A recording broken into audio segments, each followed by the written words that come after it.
Hello friends, कैसे हो आप लोग। अगर मैं आपको बोलता हूँ कि आपको आपके सॉफ्टवेयर के अंदर इवेंट्स को हैंडल करना है तो कैसे करोगे। इमेजिन करो आप जोमेटो पे फूड ऑर्डर करते हो। जैसे ही वहाँ पे कोई डिलीवरी पार्टनर आपके ऑर्डर को पिक करता है, यहाँ पे आपको नोटिफिकेशन आ जाता है। ऑर्डर को पिक करना एक इवेंट है। जोमेटो के सर्वर ने उस इवेंट को हैंडल करा और कस्टमर्स को नोटिफिकेशन भेज दिया। सॉफ्टवेयर की दुनिया में इवेंट्स को हैंडल करने का एक तरीका होता है। इस तरीके को हम बोलते हैं ऑब्जर्वर पैटर्न, या फिर आप इसको डेलीगेशन मॉडल भी कह सकते हो। आगे बढ़ने से पहले नमस्कार दोस्तों, मैं हूं आपका दोस्त और होस्ट रितेश सांगवान। मुझे अडोबी और उबर जैसी प्रोडक्ट कंपनीज में काम करने का 10 साल से ज़्यादा एक्सपीरियंस है। इस चैनल के थ्रू मैं ये सारा का सारा एक्सपीरियंस आप लोगों के लिए लेके आया हूँ। नया साल आ गया है, आप सबको हैप्पी न्यू ईयर। मैं ये आशा करता हूँ कि ये साल आपकी ज़िंदगी में ढेरों खुशियाँ लेके आए। आप खुश रहो, स्वस्थ रहो और चैनल को फॉलो करते रहो। इस साल आप लोगों के लिए बहुत सारा कंटेंट आने वाला है। हम लोग बहुत सारी एडवांस चीज़ों को सीखने वाले हैं। अगर आपको भी प्रोफेशनल डेवलपर बनना है, बड़ी बड़ी कंपनीज में काम करना है, तो आपको चैनल को फॉलो करना है और सारे वीडियोस को देखना है। स्टार्ट से लेकर एंड तक आपको सारे वीडियोस को देखना है। मैं बहुत सारे कंसेप्ट्स को एक ही वीडियो में कंबाइन करके लॉन्ग फॉर्मेट वीडियो को पोस्ट कर रहा हूँ। अब जो लोग इस चैनल पे नए हैं उनके लिए एक बार हम लोग कोर्स का इंट्रोडक्शन ले लेते हैं। कोडिंग की दुनिया में हम यहाँ पे अपना एक जावा कोर्स कर रहे हैं। जावा कोर्स के अंदर हम लोग फेज 2 के अंदर आ चुके हैं। फेज 1 के अंदर हम लोगों ने जावा प्रोग्रामिंग लैंग्वेज को सीखा। हमने ज़ीरो से स्टार्ट किया था और हमने पूरी जावा लैंग्वेज को ख़त्म कर दिया। फेज़ 1 के अंदर हम लोगों ने बहुत सारे कंसेप्ट्स के बारे में बात करी। यहाँ पे हम लोगों ने अपनी फाउंडेशन बिल्ड कर ली और जिन लोगों को पहले से जावा आती है, मुझे विश्वास है उन लोगों की फाउंडेशन और स्ट्रांग हुई होगी। मैं यहाँ पे ऐसे कंसेप्ट्स के बारे में बात कर रहा हूँ जो आपको कहीं और नहीं मिलने वाले। चलो ठीक है, फेज़ 2 के अंदर हम लोगों ने अभी तक इतने सारे कंसेप्ट्स को कवर कर लिया। फेज़ 2 के अंदर हम लोग जावा के इकोसिस्टम को समझ रहे हैं। फेज़ 2 के अंदर आप लोगों के लिए बहुत सारा कंटेंट आने वाला है। यहाँ पे मैंने फ्यूचर टॉपिक्स को लिस्ट डाउन कर दिया है। हम लोग गिट के बारे में समझेंगे, मावन के बारे में समझेंगे, स्प्रिंग फ्रेमवर्क के बारे में समझेंगे, रेस्ट एपीआई बना के देखेंगे। आज के वीडियो में हम लोग इवेंट हैंडलिंग के बारे में समझ रहे हैं। पहले हम कंसेप्ट के बारे में समझेंगे, उसके बाद हम लोग प्रैक्टिकली कोड लिख के देखेंगे और वीडियो के एंड में मैं आपको बताने वाला हूँ कि जोमेटो या फिर अमेज़न, ये जो कंपनीज़ हैं, ये किस तरीके से इवेंट्स को हैंडल करती है। आपको वीडियो पूरा एंड तक देखना है। तो चलिए वीडियो को स्टार्ट करते हैं। सबसे पहले हम लोग यहाँ पे इवेंट हैंडलिंग के कंसेप्ट के बारे में बात करते हैं। 2 सेकंड के लिए आप वीडियो को पॉज करो और सोचो कि किस तरीके से इवेंट्स को हैंडल कर सकते हो। भूल जाओ कि आप सॉफ्टवेयर बना रहे हो। इमेजिन कर लो कोई रियल लाइफ सिचुएशन है, जैसे आपके पड़ोसी के घर में लड़ाई चल रही है या फिर आपकी सोसाइटी में कोई गॉसिप चल रही है। तो यहाँ पे ना 3 अलग अलग मुद्दे होते हैं। एक तो होता है आपके इवेंट का सोर्स मतलब कि जहाँ से घटना शुरू हुई है। दूसरे हो आप, जहाँ तक घटना को पहुँचना है। और तीसरा होता है लिसनर बेसिकली एक टेक्निकल वर्ड है। आप इसको इस तरीके से इमेजिन करो, जैसे आपके सोसाइटी में गॉसिपिंग चल रही है, तो आप किसी बंदे को बोलोगे कि अगर वहाँ पे कुछ भी हो तो मुझ तक खबर आनी चाहिए। तो सॉफ्टवेयर की दुनिया में इस खबरी को बोलते हैं लिसनर, और आपको लिसनर्स को रजिस्टर करना पड़ता है। रजिस्टर करने का मतलब है आपने खबरी को बोल दिया कि वहाँ पे कुछ भी हो तो मुझ तक खबर आनी चाहिए, तो आपने उस बंदे को उस लोकेशन से अटैच कर दिया। उसी तरीके से हम लोग सॉफ्टवेयर के अंदर किसी एक लिसनर को इवेंट के सोर्स पे रजिस्टर करते हैं। तो ये तो हो गया कंसेप्ट। हम इसको थोड़ा सा फॉर्मली डिफाइन करते हैं और सॉफ्टवेयर की दुनिया में इम्प्लीमेंट करके देखते हैं। सॉफ्टवेयर की दुनिया में इवेंट हैंडलिंग के कंसेप्ट को इम्प्लीमेंट करने के लिए अगेन यहाँ पे आपके पास 3 चीज़ें होती हैं। एक होता है आपके पास इवेंट का सोर्स मतलब कि जहाँ से आपका इवेंट जनरेट हुआ है। दूसरा होता है आपके पास इवेंट का ऑब्जेक्ट। इवेंट का ऑब्जेक्ट आपकी घटना को कैरी करता है, मतलब जो भी हुआ है उसकी इंफॉर्मेशन को कैरी करता है इवेंट का ऑब्जेक्ट। इवेंट के ऑब्जेक्ट के अंदर कुछ प्रॉपर्टीज़ होती हैं, जैसे कि उसका नाम या फिर टाइम। इवेंट का नाम इवेंट को आइडेंटिफाई करता है कि क्या हुआ है, और टाइम आपके इवेंट जनरेशन का टाइम बताता है कि किस टाइम पे इवेंट हुआ है। जैसे हम लोग यहाँ पे एज्यूम कर लेते हैं कि यूज़र ने रजिस्टर किया है। रजिस्ट्रेशन के लिए नेम हो जाएगा आपके पास ये, टाइम उसका जो भी टाइम है जिस टाइम पे यूज़र ने रजिस्टर किया है। इसके अलावा इवेंट के अंदर 2-4 प्रॉपर्टी और होती है जो इवेंट के स्पेसिफिक होती है। यूज़र रजिस्ट्रेशन के केस में यहाँ पे आपके पास होगी यूज़र आईडी कि भाई किस यूज़र ने रजिस्टर किया है। यहाँ पे आपके पास होगा यूज़र का ईमेल कि इस ईमेल के बंदे ने रजिस्टर किया है। आपको ये प्रॉपर्टीज़ के बारे में ज़्यादा लोड लेने की ज़रूरत नहीं है। आपके यूज़ केस के हिसाब से जो भी इवेंट होगा आपके दिमाग में प्रॉपर्टीज़ अपने आप ही आ जाएंगी। जैसे अगर हम लोग ज़ोमैटो की बात करते हैं, ज़ोमैटो के बंदे ने आपका ऑर्डर पिक कर लिया, तो उस केस में आपके इवेंट का नाम होगा ऑर्डर पिकअप। टाइम वो होगा जिस टाइम पे उस बंदे ने ऑर्डर को पिक किया है। उसके अलावा वहाँ पे कुछ एडिशनल प्रॉपर्टी होंगी, जैसे कि कहाँ से पिक किया है, कौन से रेस्टोरेंट से आपके ऑर्डर को पिक किया है, डिलीवरी पार्टनर कौन सा है, किस डिलीवरी पार्टनर ने आपके ऑर्डर को पिक किया है और कितने टाइम में वो आप तक पहुँचने वाला है। इवेंट का नाम और टाइम जनरली यहाँ पे मैंडेटरी होता है। उसके अलावा जो प्रॉपर्टीज़ होती हैं वो ऑप्शनल होती हैं, ठीक है। और तीसरा होता है यहाँ पे लिसनर। लिसनर का कंसेप्ट थोड़ा सा इम्पॉर्टेंट है, हम इसको ज़रा डिटेल में समझेंगे। लिसनर को हम सोर्स पे रजिस्टर करते हैं और फिर उसको बोलते हैं कि जैसे ही कोई भी इवेंट हो मेरे लिसनर को कॉल कर देना। लिसनर को कॉल कर देना मतलब लिसनर के ऑब्जेक्ट पे किसी एक मेथड को कॉल कर देना। लिसनर का मैकेनिज़्म इस तरीके से काम करता है। सोर्स एक लिसनर इंटरफेस को बनाता है, हम उस लिसनर इंटरफेस को इम्प्लीमेंट करते हैं किसी एक क्लास के अंदर। यहाँ पे हमारे पास मल्टीपल इम्प्लीमेंटेशंस हो सकते हैं। फिर हम उस क्लास के ऑब्जेक्ट बना के सोर्स पे रजिस्टर करते हैं और जैसे ही कोई भी इवेंट होता है सोर्स के पास जितने भी ऑब्जेक्ट्स होते हैं उन सभी ऑब्जेक्ट के ऊपर एक मेथड को कॉल करता है। अब यहाँ पे हमारे पास मल्टीपल इम्प्लीमेंटेशंस हो सकते हैं। तो मल्टीपल इम्प्लीमेंटेशंस का पर्पस क्या है, हम इसको समझते हैं। मल्टीपल इम्प्लीमेंटेशंस इसलिए होते हैं क्योंकि ऐसा हो सकता है आपको जगह जगह पे इवेंट को हैंडल करना पड़े। इसको एक एग्जांपल लेके समझते हैं। जैसे हमारे पास यहाँ पे यूज़र रजिस्ट्रेशन का एक इवेंट है, तो ऐसा हो सकता है कि आपके एप्लीकेशन के अंदर 2 अलग अलग पार्टी को इस इवेंट के अंदर इंटरेस्ट हो। एक ऐसा कंपोनेंट है जो यूज़र के रजिस्ट्रेशन करने पे उसको वेलकम ईमेल सेंड कर रहा है। एक ऐसा कंपोनेंट है जो यूज़र के रजिस्ट्रेशन पे उसको कोई फ्री गिफ्ट ऑफर कर रहा है। आजकल सरकार भी फ्रीबीज बांटने लग गई हैं। Free electricity, free water Delhi के सारे नागरिकों के लिए, तो हमें भी अपनी एप्लीकेशन में फ्रीबीज देनी चाहिए। तो ये दोनों कंपोनेंट्स क्या करेंगे, ये दोनों कंपोनेंट्स लिसनर इंटरफेस को इम्प्लीमेंट करेंगे, फिर उसका ऑब्जेक्ट बनाएंगे और सोर्स को दे देंगे, सोर्स पे रजिस्टर कर देंगे। फिर जैसे ही सोर्स के ऊपर यूज़र रजिस्ट्रेशन का कोई भी इवेंट होगा, सोर्स इन दोनों ऑब्जेक्ट्स के ऊपर मेथड कॉल कर देगा। फिर ये दोनों पार्टीज़ अलग अलग तरीके से यूज़र रजिस्ट्रेशन के इवेंट को हैंडल कर सकती है। अब हम कोड में चलते हैं और ये सिंपल सी कहानी को कोड में इम्प्लीमेंट करके समझते हैं। पहले हम लोग एक सिंपल सी कहानी को इम्प्लीमेंट करेंगे, उसके बाद मैं आपको बताऊंगा कि किस तरीके से बड़ी बड़ी एप्लीकेशंस के अंदर इवेंट्स को हैंडल किया जाता है।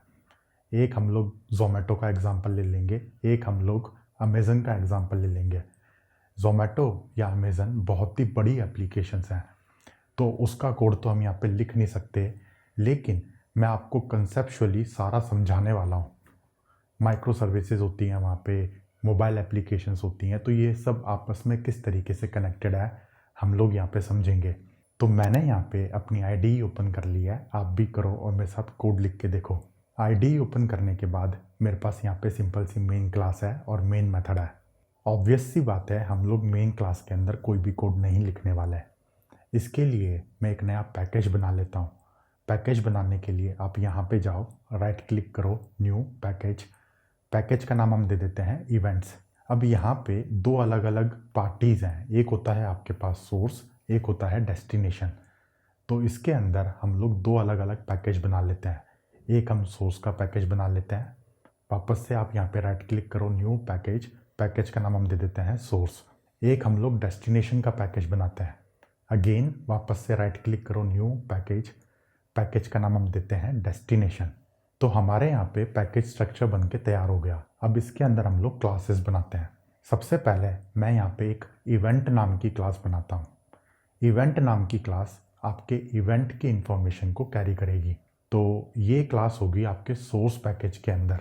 तो आप यहाँ पे जाओ, राइट क्लिक करो, न्यू जावा क्लास। क्लास का नाम हम देते हैं इवेंट। इस क्लास के अंदर हम लोग इवेंट की प्रॉपर्टी को डिफाइन करते हैं। सबसे पहले मैं यहाँ पर लिखता हूँ प्राइवेट स्ट्रिंग नेम, इवेंट का नाम क्या है। फिर यहाँ पे आएगा टाइम, तो प्राइवेट लॉन्ग टाइम। टाइम हम लोग यहाँ पे लॉन्ग वेरिएबल में स्टोर कर रहे हैं। कहने का मतलब है हम लोग यहाँ पे यूनिक्स इपॉक के फॉर्म में टाइम को रखेंगे। यूनिक्स इपॉक का कंसेप्ट मैं पहले कवर कर चुका हूँ। वीडियो का लिंक आपको ऊपर या नीचे डिस्क्रिप्शन बॉक्स में मिल जाएगा। अब ये दोनों प्रॉपर्टीज़ हमारे लिए मैंडेटरी हैं। तो हम लोग यहाँ पे एक कंस्ट्रक्टर बनाते हैं। कंस्ट्रक्टर के अंदर हम लोग 2 आर्ग्यूमेंट को लेते हैं और दिस कीवर्ड का यूज़ करके मैंने उसको इंस्टेंस वेरिएबल में असाइन कर दिया। अब इसके बाद हम लोग कुछ ऑप्शनल प्रॉपर्टीज़ को डिफाइन कर लेते हैं। सबसे पहली प्रॉपर्टी है यहाँ पे यूज़र आईडी। तो मैं यहाँ पे लिखता हूँ प्राइवेट इंट यूज़र आईडी। उसके बाद है यूज़र का ईमेल, तो मैं यहाँ पे लिखता हूँ प्राइवेट स्ट्रिंग यूज़र ईमेल। अब इसके बाद हम लोग गेटर्स एंड सेटर्स बना लेते हैं। तो आईडी के अंदर गेटर्स और सेटर्स ऑटोमेटिकली जनरेट हो जाते हैं। अगर आप विंडोज़ पे हो तो आप कंट्रोल एन क्लिक करो, अगर आप मैक पे हो तो आप कमांड एन क्लिक करो। यहाँ पे ये डायलॉग बॉक्स ओपन हो जाएगा। यहाँ पे आप गेटर सेटर को चूज़ करो, प्रॉपर्टीज़ को चूज़ करो और ओके मार दो। तो जैसे ही आप यहाँ पे ओके को क्लिक करोगे, आपके यहाँ पे गेटर सेटर बन के तैयार हो गया। इवेंट क्लास हमारी यहाँ पे कंप्लीट है। अब इसके बाद हमें एक लिसनर इंटरफेस बनाना है। तो ये लिसनर इंटरफेस भी आपका सोर्स पैकेज के अंदर ही होगा। तो अगेन आप यहाँ पे क्लिक करो, न्यू जावा क्लास।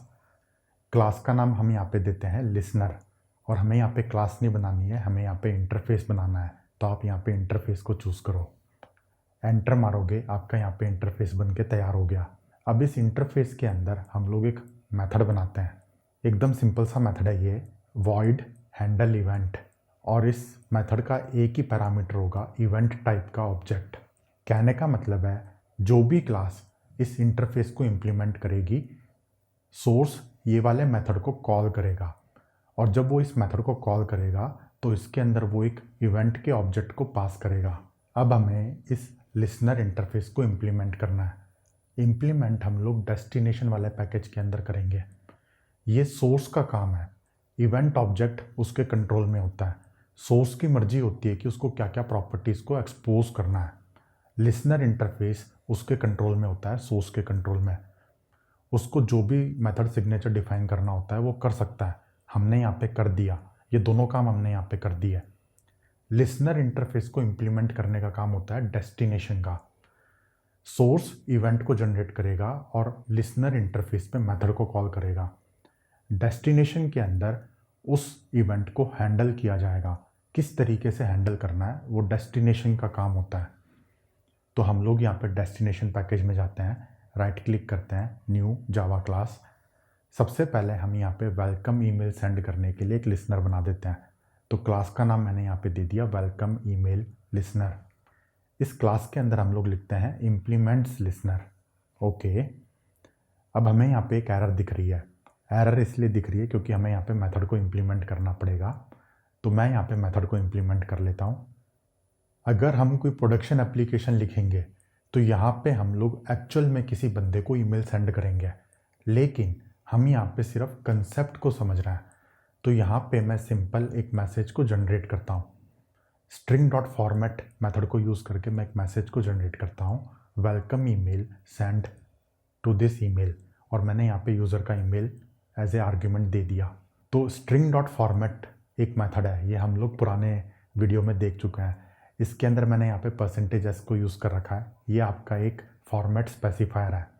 तो परसेंटेज एस की जगह पे यहाँ पे यूज़र का ईमेल आ जाएगा, जो यहाँ पे एज ए आर्ग्यूमेंट मैंने दे रखा है। स्ट्रिंग डॉट फॉर्मेट हमें एक स्ट्रिंग वेरिएबल रिटर्न करता है, तो उसको मैंने एक स्ट्रिंग के ऑब्जेक्ट में असाइन कर दिया। अब मैं यहाँ पे simple system dot out dot print line करके इस मैसेज को प्रिंट कर देता हूँ। मैं आपको फिर से बता रहा हूँ, जब हम लोग प्रोडक्शन एप्लीकेशन पे काम करेंगे तो यहाँ पे हम लोग एक्चुअल में किसी एक ईमेल को सेंड कर देंगे। कंसेप्ट आपका यही रहेगा कि सोर्स आपके लिसनर को कॉल करेगा, लिसनर के अंदर हम लोग ईमेल सेंड कर देंगे। फिलहाल के लिए हमने यहाँ पे सिर्फ सिस आउट कर रखा है। इसी तरीके से हम लोग एक और लिसनर को इम्प्लीमेंट करते हैं। अगेन आप यहाँ पे जाओ, राइट क्लिक करो, न्यू जावा क्लास, क्लास का नाम हम दे देते हैं फ्रीबीज लिसनर। ठीक है, इसके अंदर भी हमें लिसनर को इम्प्लीमेंट करना पड़ेगा, तो मैंने यहाँ पे इम्प्लीमेंट्स लिसनर करके लिख दिया। अगेन हमें यहाँ पे एरर दिख रही है, मैं यहाँ पे मेथड को इम्प्लीमेंट कर लेता हूँ, कर लिया। इसके अंदर भी हम लोग एक सिंपल सा मैसेज जनरेट करते हैं। स्ट्रिंग डॉट फॉर्मेट को यूज़ करके मैंने यहाँ पे एक मैसेज को जनरेट करा। उसके बाद system dot out dot print line करके मैं यहाँ पे मैसेज को प्रिंट कर देता हूँ। ओके, तो अभी तक हम एक बार रिवाइज कर लेते हैं हमने किया क्या है। सबसे पहले हमने एक इवेंट के ऑब्जेक्ट को बनाया। इवेंट का ऑब्जेक्ट आपकी इवेंट की इंफॉर्मेशन को कैरी करता है। उसके बाद हमने एक लिसनर इंटरफेस को बनाया। सबसे लास्ट में हमने यहाँ पे 2 जगह पे लिसनर इंटरफेस को इम्प्लीमेंट कर लिया। तो जैसे ही हमारी एप्लीकेशन के अंदर कोई भी एक इवेंट होगा, हमारे ये दोनों लिसनर ऑब्जेक्ट्स को कॉल किया जाएगा। तो अब हमें यहाँ पे एक मैकेनिज़्म और बनाना है। हमें यहाँ पे ये फैसिलिटी प्रोवाइड करनी है कि जो भी बंदा इवेंट में इंटरेस्टेड हो वो सोर्स पे जाके लिसनर के ऑब्जेक्ट को रजिस्टर कर सके। तो उसके लिए हम लोग सोर्स पैकेज के अंदर जाते हैं और यहाँ पे मैं एक और नई क्लास बनाता हूँ। क्लास का नाम हम यहाँ पे दे देते हैं लिसनर्स। इस क्लास को यूज़ करके डेस्टिनेशन वाले बंदे, डेस्टिनेशन वाली पार्टीज़ आपके लिसनर के ऑब्जेक्ट को रजिस्टर करेगी। तो यहाँ पे क्लास के अंदर हम लोग एक स्टैटिक वेरिएबल बनाते हैं, private static list of listeners is equal to new array list. इस एरे लिस्ट के अंदर आपके लिसनर्स के ऑब्जेक्ट स्टोर होंगे और यहाँ पे मैंने इसको स्टैटिक बना रखा है। स्टैटिक बनाने का पर्पज़ ये है कि लिसनर्स क्लास का ऑब्जेक्ट नहीं बनेगा। जिस भी बंदे को रजिस्टर करना है वो डायरेक्टली स्टैटिक मेथड को कॉल करके रजिस्टर कर सकता है। अब हम लोग यहाँ पे एक स्टैटिक मेथड बनाते हैं, public static void register listener. इस मेथड के अंदर एक आर्ग्यूमेंट है जो लिसनर टाइप का है। ठीक है, इस मेथड के इम्प्लीमेंटेशन में मैं यहाँ पे सिंपल लिख देता हूँ लिसनर्स डॉट ऐड, और लिसनर का ऑब्जेक्ट मैंने ऐड मेथड में पास कर दिया। तो दोस्तों कंसेप्चुअली यहाँ पे हो क्या रहा है, इस क्लास के अंदर हम लोग एक ऐसा मैकेनिज़्म बना रहे हैं जिसको यूज़ करके कोई भी पार्टी आपके लिसनर के ऑब्जेक्ट को रजिस्टर कर सकती है। जिस भी पार्टी को इवेंट में इंटरेस्ट है वो क्या करेगी, इस रजिस्टर लिसनर वाले मेथड को कॉल करेगी और इसके अंदर एक लिसनर का ऑब्जेक्ट पास कर देगी। ये जो लिसनर है ये एक इंटरफेस टाइप का है, तो उन लोगों को इस लिसनर इंटरफेस को इम्प्लीमेंट करना पड़ेगा किसी एक क्लास के अंदर। जैसे हमने यहाँ पे कर रखा है वेलकम ईमेल के केस में, हम उसका ऑब्जेक्ट बनाएंगे और इस मेथड को कॉल करेंगे रजिस्टर करने के लिए। और यहाँ पे मैंने उसके ऑब्जेक्ट को एक एरे लिस्ट में सेव कर दिया। अब हम लोग यहाँ पे एक मेथड और बनाते हैं। मेथड का नाम मैं यहाँ पे दे देता हूँ ट्रिगर लिसनर्स। तो public static void trigger all listeners, और यहाँ पे मेथड का आर्ग्यूमेंट है आपके इवेंट टाइप का ऑब्जेक्ट। ठीक है, मेथड के इम्प्लीमेंटेशन में मैं यहाँ पे लिसनर्स जो मेरी एरे लिस्ट है उसके ऊपर लूप चलाता हूँ। लूप चलाने के बाद मेरे को एक इंडिविजुअल ऑब्जेक्ट मिल गया। उस ऑब्जेक्ट पे मैं यहाँ पे हैंडल इवेंट का मेथड कॉल करता हूँ और इवेंट के ऑब्जेक्ट को पास कर देता हूँ। तो जितने भी लिसनर्स मेरे रजिस्टर होंगे सभी ऑब्जेक्ट्स के ऊपर मैंने यहाँ पे मेथड कॉल कर दिया। तो ये हमारा मैकेनिज़्म कंप्लीट हो चुका है। यहाँ पे जो भी हमने वहाँ पे कंसेप्ट समझा था, हमने ये समझा था कि एक लिसनर होता है जिसको हमें रजिस्टर करना पड़ता है और फिर सोर्स क्या करता है, उन ऑब्जेक्ट्स के ऊपर मेथड कॉल करता है। तो ये क्लास उसी मैकेनिज़्म को सपोर्ट करती है। इसके अंदर 2 मेथड्स हैं, एक है आपके पास रजिस्टर करने के लिए और एक है आपके पास सारे ऑब्जेक्ट्स पे मेथड कॉल करने के लिए। अब हम लोग यहाँ पे एक ड्राइवर क्लास बनाते हैं। ड्राइवर क्लास का मतलब है जो ये सारी चीज़ों को एक सिंगल जगह पे पुट करके प्रोग्राम को रन करे। तो क्लास बनाने के लिए आप यहाँ पे जाओ, इवेंट्स वाले पैकेज पे जाओ, राइट क्लिक करो, न्यू जावा क्लास। क्लास का नाम हम दे देते हैं इवेंट ड्राइवर। इस क्लास के अंदर हम लोग एक मेन मेथड बनाते हैं, बना लिया। अब सबसे पहले मुझे यहाँ पे लिसनर के ऑब्जेक्ट को रजिस्टर करना है। तो लिसनर के ऑब्जेक्ट को रजिस्टर करने के लिए मैं यहाँ पे simple listeners dot register method को कॉल करता हूँ। सबसे पहले मैं यहाँ पे वेलकम ईमेल वाले लिसनर को रजिस्टर कर देता हूँ। उसके बाद मैं यहाँ पे फ्रीबीज़ वाले लिसनर को रजिस्टर कर देता हूँ। ठीक है, अब मैं यहाँ पे एक इवेंट जनरेट करता हूँ। इवेंट जनरेट करने के लिए मुझे यहाँ पे इवेंट का ऑब्जेक्ट बनाना पड़ेगा। वो ऑब्जेक्ट ही आपकी इवेंट की इंफॉर्मेशन को कैरी करता है। तो event is equal to new event करके मैंने एक ऑब्जेक्ट बनाया। इसके अंदर मैं इवेंट का नाम पास करता हूँ, यूज़र रजिस्ट्रेशन, कॉमा लगा के मुझे यहाँ पे एक टाइम देना है, किस टाइम पे आपका इवेंट जनरेट हुआ है। तो मैं यहाँ पे करंट टाइम को यूज़ करता हूँ। सिस्टम डॉट करंट टाइम मिल, इसको कॉल करके मेरे को करंट टाइम मिल गया। ओके, अब यहाँ पे हमारे पास कुछ ऑप्शनल प्रॉपर्टीज़ भी हैं, तो उस ऑप्शनल प्रॉपर्टी को भी मैं यहाँ पे सेट कर देता हूँ। जैसे कि यूज़र आईडी को मैंने यहाँ पे 1 सेट कर दिया, ईमेल को मैंने यहाँ पे कोई एक डमी ईमेल सेट कर दिया। जो भी प्रोडक्शन एप्लीकेशन होती हैं, प्रोडक्शन एप्लीकेशन के अंदर यूज़र आईडी वही यूज़र आईडी होगी जो एक्चुअल में रजिस्टर हुई है। जैसे ही कोई भी यूज़र रजिस्टर करता है, हम लोग यूज़र की डिटेल को डाटाबेस में सेव करते हैं। डाटाबेस में सेव करने के बाद हमें वहाँ पे एक आईडी मिलती है, तो हम लोग उस आईडी को यूज़ करते हैं। और यूज़र रजिस्ट्रेशन के टाइम पे यूज़र हमें एक ईमेल प्रोवाइड करता है, तो उस ईमेल को हम यहाँ पे यूज़ करते हैं। इवेंट को जनरेट करने के बाद जितने भी लिसनर्स रजिस्टर हैं, मैं सारे लिसनर्स को ट्रिगर कर देता हूँ। ट्रिगर करने के लिए मैं यहाँ पे एक मेथड को कॉल करूँगा, listeners dot trigger all listener, और इसके अंदर मैंने यहाँ पे एक इवेंट के ऑब्जेक्ट को पास कर दिया। ठीक है, तो दोस्तों हम लोग एक बार वापस से समराइज़ कर लेते हैं। इवेंट हैंडलिंग का कंसेप्ट हम लोगों ने समझ लिया। उस कंसेप्ट को इम्प्लीमेंट करने के लिए हम यहाँ पे कुछ क्लासेस बना रहे हैं। सबसे पहले हमने यहाँ पे एक इवेंट क्लास को बनाया। इवेंट क्लास आपके इवेंट की इंफॉर्मेशन को कैरी करती है। कहने का मतलब है इवेंट का नाम क्या है, इवेंट का टाइम क्या है, या फिर उसके अंदर कुछ एडिशनल प्रॉपर्टीज़ भी हो सकती हैं, जैसे यूज़र रजिस्ट्रेशन के केस में यूज़र आईडी, यूज़र का ईमेल। इसके बाद हम लोगों ने एक लिसनर इंटरफेस को बनाया। ये इंटरफेस को थर्ड पार्टी इम्प्लीमेंट करती है।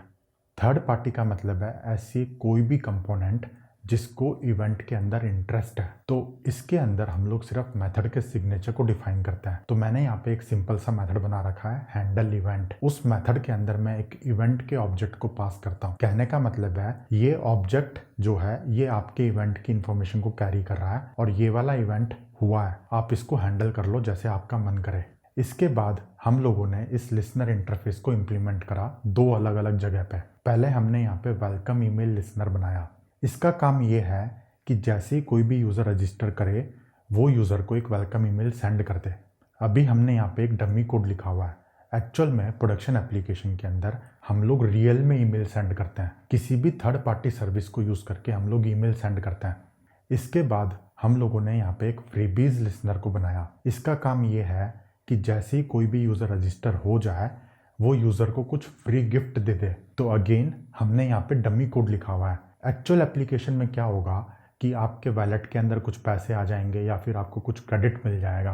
तो हमने यहाँ पे इवेंट हैंडलिंग के 2 मैकेनिज्म को तो इम्प्लीमेंट कर दिया। अब तीसरा मैकेनिज्म बचता है लिसनर्स को रजिस्टर कराना और लिसनर्स को ट्रिगर करना।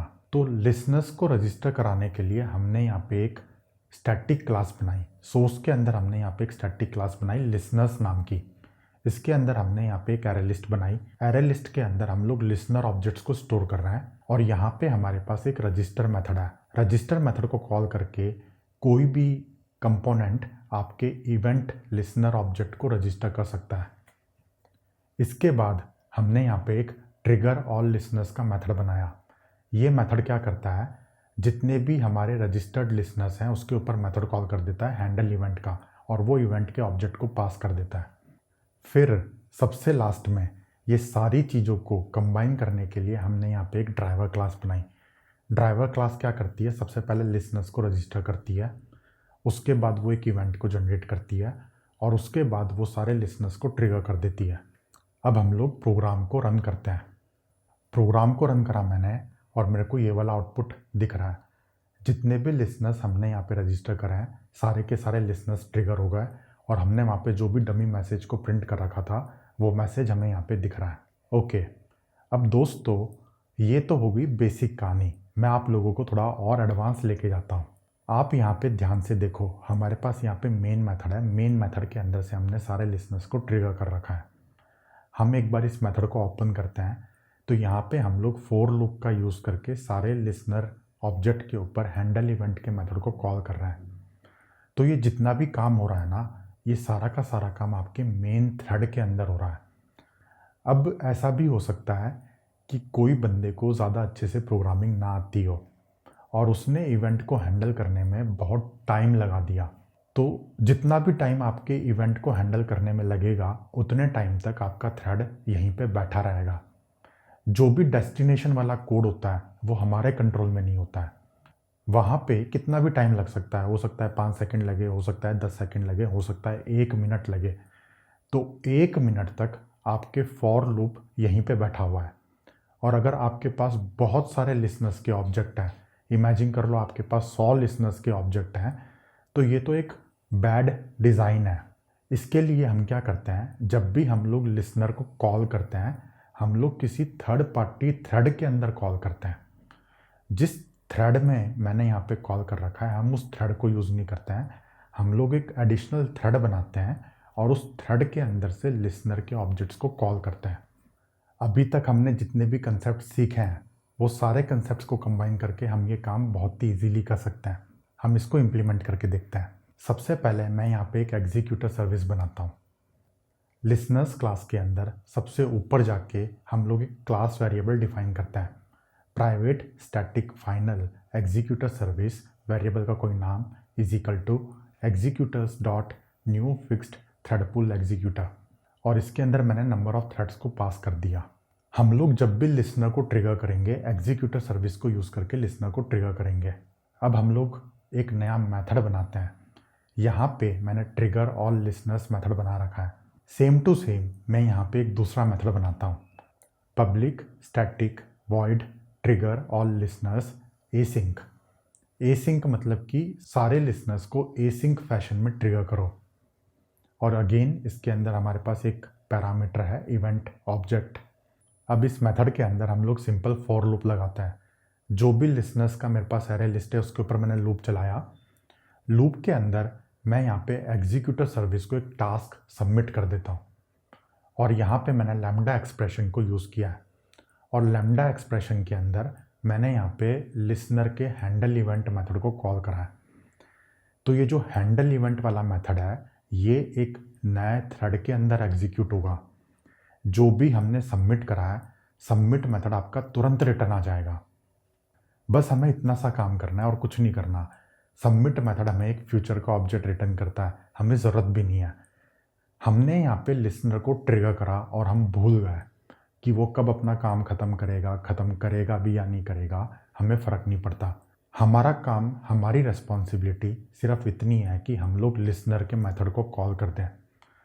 तो लिसनर के मेथड को कॉल करने के लिए हमने यहाँ पे नए थ्रेड को यूज़ करा है। बस यही डिफरेंस है ऊपर वाले में और नीचे वाले मेथड में। बस एक ही डिफरेंस है कि हमने नए थ्रेड को यूज़ करा है। नए थ्रेड को यूज़ करने का पर्पस मैंने आपको बताया था। हो सकता है लिसनर इम्प्लीमेंटेशन के अंदर बहुत ज़्यादा टाइम लग जाए। अगर आपके पास 100-200 लिसनर के ऑब्जेक्ट्स हैं तो ये जो फॉर लूप है ये बहुत देर तक चलता रहेगा, ऐसा नहीं होना चाहिए। हो सकता है इतनी देर में कोई दूसरा इवेंट आ जाए, इसलिए हमने यहाँ पे एग्जीक्यूटर सर्विस को यूज़ किया है। ठीक है दोस्तों, अब अगर आप प्रोडक्शन एप्लीकेशन के अंदर काम करते हो तो यहाँ पे 2 चीज़ें अभी भी मिसिंग है। एक तो आपको एग्जीक्यूटर सर्विस को शट डाउन करना है। दूसरा, आपको यहाँ पे शट डाउन करने के लिए शट डाउन हुक को ऐड करना है।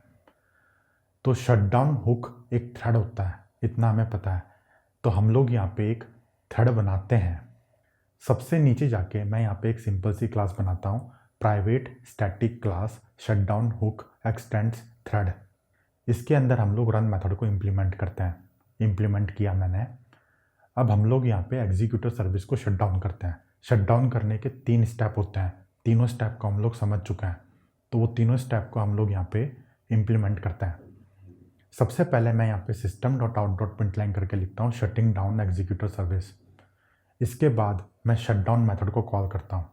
शट डाउन मेथड को कॉल करने के बाद मैं यहाँ पे अवेट टर्मिनेशन वाले मेथड को कॉल करता हूँ और मैक्सिमम मैं यहाँ पे 5 सेकंड तक वेट कर सकता हूँ। अवेट टर्मिनेशन वाला मेथड हमें एक बूलियन फ्लैग रिटर्न करता है। यहाँ पे हमें एक्सेप्शन मिल रही है, तो हम लोग यहाँ पे ट्राई ब्लॉक लगाते हैं। ट्राई के बाद हम लोग कैच करते हैं एक्सेप्शन को, और एक्सेप्शन को कैच करने के बाद मैं यहाँ पे सिंपल system.out.println करके एक्सेप्शन के मैसेज को प्रिंट कर देता हूँ। अगर 5 सेकंड में भी आपकी एग्जीक्यूटिव सर्विस शटडाउन नहीं हो सकती, तो हम लोग यहाँ पे इफ़ कंडीशन का यूज़ करेंगे, और इफ़ कंडीशन के अंदर मैं यहाँ पे एग्जीक्यूटिव सर्विस को फोर्सफुली शटडाउन कर देता हूँ। फोर्सफुली शटडाउन करने के लिए हम लोग शटडाउन नाउ वाले मेथड को कॉल करते हैं, और मैं यहाँ पे system.out.println करके लिख देता हूँ shutting down executive service forcefully. तो यहाँ पे इस थ्रेड के अंदर हमने कुछ नहीं करा है, कोई नया काम नहीं करा है। हमने यहाँ पे 3 स्टेप के प्रोसेस में एग्जीक्यूटिव सर्विस को शट डाउन करा है। एग्जीक्यूटिव सर्विस वाला कोड तो हम लोग पहले लिख ही चुके हैं, शटडाउन हुक भी हम लोग पहले देख चुके हैं। अब हम क्या करते हैं, इस शटडाउन हुक को अपने रन टाइम के ऑब्जेक्ट पे जाके ऐड करते हैं। ये थोड़ा सा ट्रिकी है, समझो इसको। कहाँ पे हम लोग शटडाउन हुक को ऐड करें? इस क्लास का कोई ऑब्जेक्ट तो बनता है नहीं, तो हम कंस्ट्रक्टर में तो नहीं कर सकते। तो उसके लिए हमारे पास स्टैटिक ब्लॉक होता है। स्टैटिक ब्लॉक के बारे में मैंने आपको पहले बताया था। तो आप यहाँ पे क्लास में कहीं पे भी जाके स्टैटिक लिखो, और स्टैटिक के आगे आप लोग यहाँ पे ब्लॉक को स्टार्ट कर दो। तो जैसे ही जावा आपकी क्लास को लोड करता है, वो स्टैटिक ब्लॉक को एग्जीक्यूट करता है। Static block auto executable code होता है। यहाँ पे कोई मेथड नहीं है, कुछ भी नहीं है, ना कोई कंस्ट्रक्टर है यहाँ पे। जैसे ही आपकी क्लास लोड होती है, स्टैटिक ब्लॉक के अंदर जो भी कोड लिखा होता है वो एग्जीक्यूट होता है। तो इस स्टैटिक ब्लॉक के अंदर सबसे पहले मैं यहाँ पे रन टाइम का ऑब्जेक्ट निकाल के लाता हूँ, लेके आ गया मैं। उस ऑब्जेक्ट के ऊपर मैं यहाँ पे ऐड शटडाउन हुक मेथड को कॉल करता हूँ, और अपने शटडाउन हुक थ्रेड को पास कर देता हूँ। तो यहाँ तक आते आते हमने एक प्रोडक्शन लेवल का कोड लिख लिया दोस्तों। ये इतना सारा काम आपको करना पड़ता है प्रोडक्शन एप्लीकेशन के अंदर। शटडाउन हुक बनाना, 3 स्टेप प्रोसेस में एग्जीक्यूटिव सर्विस को शटडाउन करना, शटडाउन हुक को ऐड करना, और हमने यहाँ पे इवेंट लिसनर्स को अलग अलग थ्रेड में ट्रिगर करा है। ये एकदम नेक्स्ट लेवल की बात है दोस्तों। जो भी बड़ी कंपनीज होती हैं, मैंने एडोबी में काम करा है, ऊबर में काम करा है, वहाँ पे इस तरीके से कोड लिखना पड़ता है, क्योंकि वहाँ पे आपके पास स्केल इतनी ज़्यादा होती है ना, कि अगर आप मल्टीपल थ्रेड्स को यूज़ नहीं करोगे तो आपकी एप्लीकेशन ठप हो जाएगी, बैठ जाएगी। जितनी देर में आपका एक इवेंट हैंडल हो रहा है, इतनी देर में तो आपका दूसरा इवेंट आ जाएगा।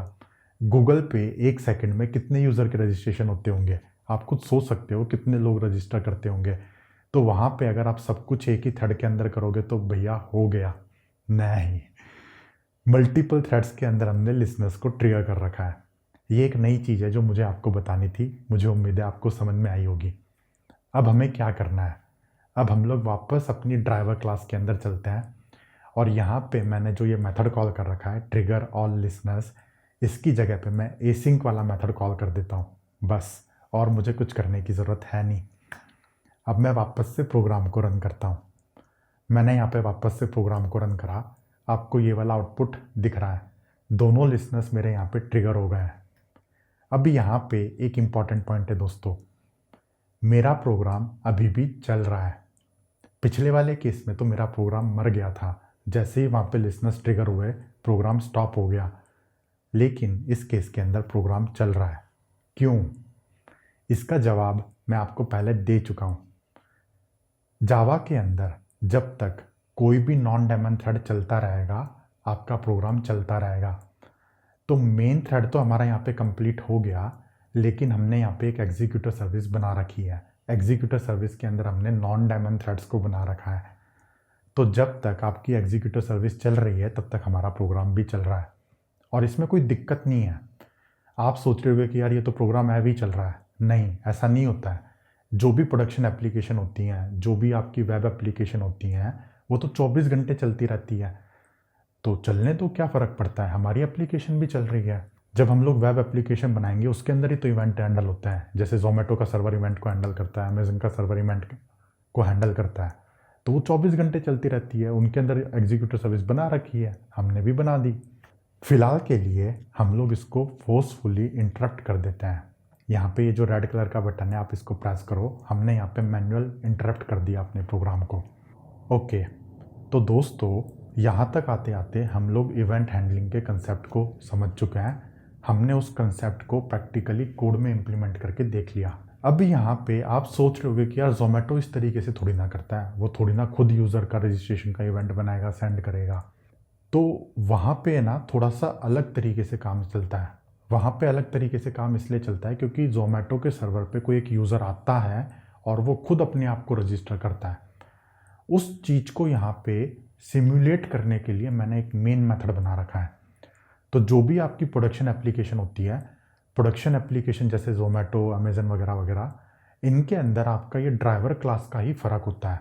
वहाँ पे इवेंट कहीं से जनरेट होते हैं, या तो कोई डिलीवरी पार्टनर आपके ऑर्डर को पिक करता है, या फिर कोई यूज़र रजिस्टर करता है, या फिर आपका जो भी आपने अमेज़न पे ऑर्डर करा है वो शिप हो जाता है। तो वो आपके इवेंट के सोर्स होता है।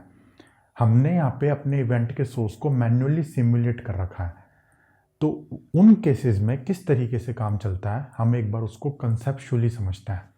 अगर आपने एक बार कंसेप्ट समझ लिया, उसके बाद आपको सारी पिक्चर क्लियर हो जाएगी। हम लोग वापस से आ गए यहाँ पे ब्लैक बोर्ड पे। सारे के सारे कंसेप्ट्स को हम लोग ब्लैक बोर्ड पे ही समझ रहे हैं। तो यहाँ पे सबसे पहले मैं एक डायग्राम बनाता हूँ। ये डायग्राम आपका जोमेटो का सर्वर है। इस डायग्राम के अंदर जो भी है वो जोमेटो का सर्वर है। इसके बाहर जो भी है वो थर्ड पार्टी है। तो सबसे पहले आपके पास होता है यहाँ पे डिलीवरी पार्टनर। डिलीवरी पार्टनर आपके सर्वर से बाहर है। उसके पास एक डिलीवरी पार्टनर की ऐप होती है। और यहाँ पे होते हैं कस्टमर्स। कस्टमर्स के पास हमारे कस्टमर की ऐप होती है जिसको यूज़ करके हम लोग ऑर्डर प्लेस करते हैं। जैसे ही कोई भी डिलीवरी पार्टनर आपके ऑर्डर को पिक करता है, वो वहाँ पे एक बटन दबाता है। उसकी ऐप में वो एक बटन दबाता है। जैसे ही वो एक बटन दबाता है, वहाँ से एक एपीआई कॉल जाती है आपके जोमेटो के सर्वर पे। सर्वर के अंदर एक माइक्रो सर्विस होती है। ये जो माइक्रो सर्विस है ये आपके इवेंट का सोर्स है। डिलीवरी पार्टनर ने वहाँ पे एक नोटिफिकेशन सेंड करा, उसने बटन दबाया कि भाई मैंने ऑर्डर पिक कर लिया है। वहाँ से एक एपीआई कॉल गई आपके सर्वर पे। तो ये माइक्रो सर्विस आपके इवेंट का सोर्स हो गया और यहाँ पे आपका इवेंट होता है ऑर्डर पिक करना। अब ये माइक्रो सर्विस क्या करती है, आगे जो भी लिसनर्स होते हैं उसको ये इवेंट सेंड कर देती है।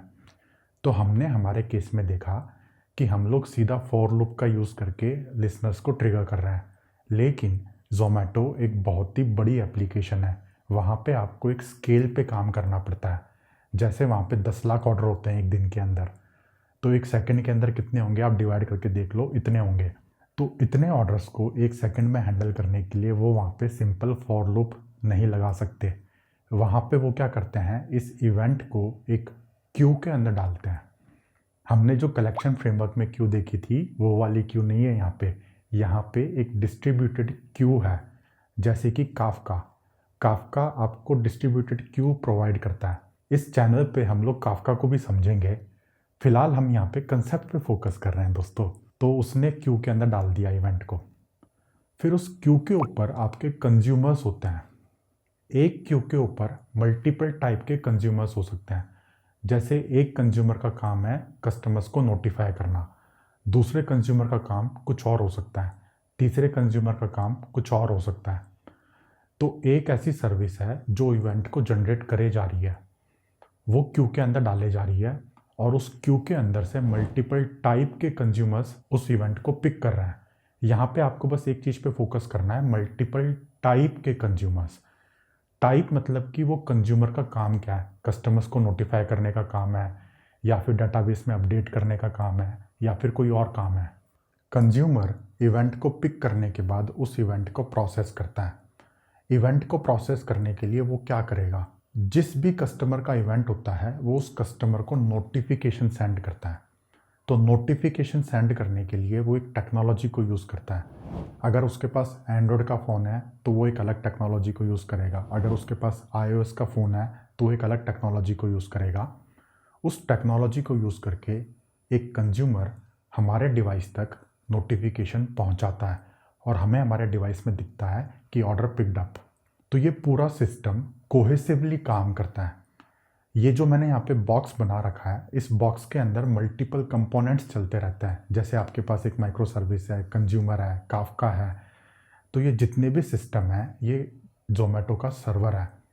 ज़ोमैटो के जितने भी कंपोनेंट्स हैं, सर्वर के जितने भी कंपोनेंट्स हैं, वो कहीं पे होस्ट होते हैं। AWS में होस्ट होते हैं, गूगल क्लाउड पे होस्ट हो सकते हैं। इस चैनल पे हम ये सारा का सारा काम खुद करके देखने वाले हैं। काफका भी करेंगे, हम माइक्रो सर्विस भी बनाएंगे, रेस्ट API भी बनाएंगे। मैं आपको धीरे धीरे स्टेप बाय स्टेप ऊपर लेके जा रहा हूँ, एडवांस चीज़ों की तरफ लेके जा रहा हूँ मैं। ये सेम टू सेम प्रोसेस होती है आपके किसी और एप्लीकेशन के अंदर, जैसे कि अमेज़न में भी यही है। इमेजिन कर लो कि यहाँ पे ये जो बॉक्स है ये अमेज़न का सर्वर है। इस सर्वर के अंदर मल्टीपल कंपोनेंट्स होते हैं। तो जैसे ही हम लोग अमेज़न की एप्लीकेशन पे ऑर्डर प्लेस करते हैं, हमारा ऑर्डर प्लेस हो जाता है।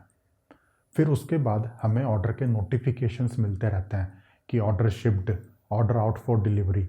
अमेज़न का एक वेयर हाउस है, तो वेयर हाउस ये सर्वर से बाहर है, थर्ड पार्टी है। हम लोग कस्टमर्स हैं, हम लोग सर्वर से बाहर हैं। जो भी डिलीवरी पार्टनर्स होते हैं अमेज़न के, वो ये सर्वर से बाहर हैं। तो ये मल्टीपल एंटिटीज़ के पास उनकी खुद की मोबाइल एप्लीकेशन होती है। मोबाइल एप्लीकेशन के अंदर वो कुछ एक एक्शन लेते हैं। जैसे ही अमेज़न के वेयर हाउस से आपका आइटम शिप हो जाता है, वहाँ पे वो शिप वाला एक्शन लेते हैं कि हमने आइटम शिप कर दिया। तो वहाँ से आपके अमेज़न सर्वर पे एक API कॉल जाती है। वो API कॉल एक माइक्रो सर्विस पे जाएगी। माइक्रो सर्विस क्या करती है, उसको एक क्यू के अंदर डाल देती है। यहाँ पे अगेन वो लोग डिस्ट्रीब्यूटेड क्यू को यूज़ करते हैं, जैसे कि काफका। क्यू के अंदर डालने के बाद सेकंड एंड पे आपके पास होते हैं कंज्यूमर्स। वो कंज्यूमर्स क्यू के अंदर से इवेंट को लेते हैं और उस इवेंट को प्रोसेस करते हैं। प्रोसेस करने के टाइम पे वो कंज्यूमर्स हम कस्टमर्स को नोटिफिकेशन भेजते हैं कि आपका ऑर्डर शिप हो चुका है। फिर जैसे ही कोई भी डिलीवरी पार्टनर ऑर्डर को लेके बाहर निकलता है, तो वो अपने मोबाइल ऐप पे एक बटन प्रेस करता है कि मैं ऑर्डर को लेके बाहर निकल गया। तो वहाँ पे फिर हमें दोबारा नोटिफिकेशन आता है कि your order is out for delivery. अब यहाँ पे ना मैं आपको थोड़ा और एडवांस चीज़ों के बारे में बताता हूँ। जैसे अमेज़न इतने सारे ऑर्डर्स को एक साथ शिप करता है, तो इतने सारे ऑर्डर्स के लिए हर एक बार बंदा बटन प्रेस करेगा तो दिक्कत वाली बात है भाई। ऐसा नहीं होता है वहाँ पे तो वो लोग और एडवांस टेक्नोलॉजी को यूज़ करते हैं। आपको पता है बारकोड होता है, अमेज़न के ऑर्डर्स पे बारकोड होता है। तो जैसे ही कोई भी आइटम का बारकोड स्कैन होता है, कहने का मतलब है वो डिलीवरी के लिए बाहर निकल गया, तो बारकोड स्कैनर के अंदर ऐसा कोड लिखा हुआ है जो आपके अमेज़न सर्वर को कॉल करता है ऑटोमेटिकली। जैसे ही बारकोड स्कैन हुआ, जैसे ही वो गेट से बाहर निकलता है, बारकोड स्कैन हो जाता है, वो रेस्ट API को कॉल करता है, अमेज़न के सर्वर पे कॉल जाती है। वहाँ से वो डिस्ट्रीब्यूटेड क्यू के अंदर जाता है डाटा, वहाँ से उसको कंज्यूमर पिक करता है और कंज्यूमर हमको नोटिफिकेशन भेज देता है कि आपका ऑर्डर शिप हो चुका है। अगेन हम लोग सबसे पहले तो फ्रेमवर्क को समझेंगे, डाटाबेसिस को समझेंगे। उसके बाद हम लोग ये सारी चीज़ों को कंबाइन करके एक प्रोडक्शन रेडी एप्लीकेशन बनाने वाले हैं। मैं आपसे रिक्वेस्ट करूँगा कि आप चैनल के साथ बने रहो। जैसे मैंने आपको कहा, इस साल के अंदर बहुत सारा कंटेंट आने वाला है आप लोगों के लिए। आप एक प्रोफेशनल सॉफ्टवेयर डेवलपर बन जाओगे, ये मेरा प्रॉमिस है आप लोगों को। मुझे भी आप लोगों से एक प्रॉमिस चाहिए। आप बस चैनल को फॉलो करते रहो, वीडियो को देखते रहो। अगर आपको वीडियो पसंद आता है तो वीडियो को लाइक करो, शेयर करो अपने दोस्तों के साथ। अभी मेरे कंटेंट डिस्कवरी बिल्कुल ज़ीरो है। मैं आपसे बार बार रिक्वेस्ट कर रहा हूँ कि अगर आपको कंटेंट पसंद आ रहा है तो आप अपने कलीग्स के साथ शेयर करो, फ्रेंड्स के साथ शेयर करो। आज के लिए फ्रेंड्स इतना ही। आज के वीडियो में हमने जो भी कोड लिखा है, सारा का सारा कोड आपको गिटहब पे अवेलेबल है। गिटहब का लिंक आपको नीचे डिस्क्रिप्शन बॉक्स में मिल जाएगा। मिलते हैं अगले वीडियो में गाइस। तब तक के लिए take care and good luck to you. Thanks for watching. Love you all.